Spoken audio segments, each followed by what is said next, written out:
What is sputum smear microscopy for diagnosing TB?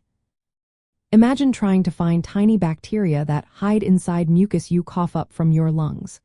Sputum smear microscopy is a simple way doctors do this to check for tuberculosis. It's a test that looks at your cough mucus under a microscope to see if TB bacteria are present. The bacteria are called acid-fast bacilli because they resist certain stains, and special dyes like Ziehl-Neelsen stain help highlight them. The process starts with collecting a sample of sputum, usually in the morning, because it tends to have the highest concentration of bacteria. The sample is then spread thinly on a glass slide, stained, and examined under a microscope by trained technicians. This quick test can tell if TB bacteria are in your sputum, which indicates active pulmonary tuberculosis. Sputum smear microscopy works best when there are many bacteria in the mucus, usually at least 5,000 to 10,000 bacteria per milliliter of sputum. When enough bacteria are present, the test can detect about 95 to 98% of cases where the bacteria are visible.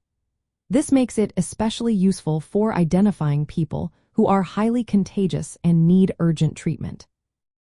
Because the test is fast and inexpensive, it is widely used in many countries, especially where resources are limited.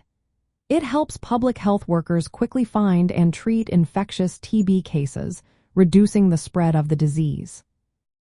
However, the test does have some limitations. It's less sensitive when bacterial numbers are low, which can happen in people with weakened immune systems like those with HIV, young children, or in cases of TB outside the lungs. It also cannot tell if the bacteria are resistant to drugs, which is important for choosing the right treatment.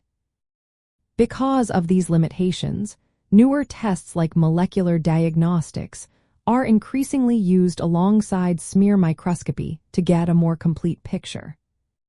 The procedure itself is straightforward and requires only basic laboratory facilities.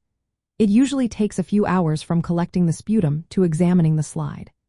Patients often provide samples on consecutive days, but some clinics use a same-day approach to help patients start treatment sooner and reduce dropouts.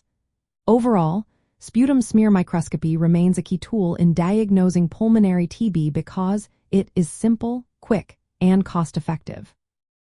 Still, healthcare providers often use additional tests to confirm diagnosis and check for drug resistance, ensuring patients get the best care possible. If you suspect TB or have symptoms, it's always best to consult a healthcare professional who can recommend the most appropriate tests for your situation.